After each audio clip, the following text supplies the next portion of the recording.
మంగళవారం రోజు ఎట్టి పరిస్థితుల్లో అప్పు తీసుకోకూడదు. మీరు ఎవరి దగ్గరైనా అప్పు తీసుకోవాలంటే మంగళవారం మాత్రం ఎట్టి పరిస్థితుల్లో అప్పు తీసుకోకండి. బుధవారం రోజు ఎదుటి వాళ్ళకి అప్పు ఇవ్వకూడదు.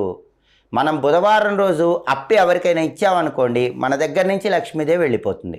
మంగళవారం అప్పు తీసుకున్నాం అనుకోండి, మన దగ్గర నుంచి లక్ష్మీదేవి వెళ్ళిపోతుంది. అలాగే తామర పూలు, బిల్వపత్రాలు ఈ రెండు కూడా లక్ష్మీదేవికి చాలా ప్రీతిపాత్రమైనవి.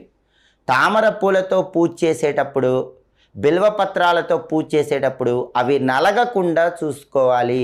ఒక్కొక్కసారి హడావిడిగా మనం పూజ చేసేటప్పుడు పూలు నలిగిపోతూ ఉంటాయి.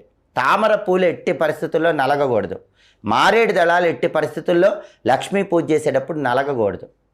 అలాగే చాలామంది స్నానం చేసేటప్పుడు చేసే తప్పేంటంటే పాదాలు ఒకదానితో ఒకటి రుద్దుతూ స్నానం చేస్తారు.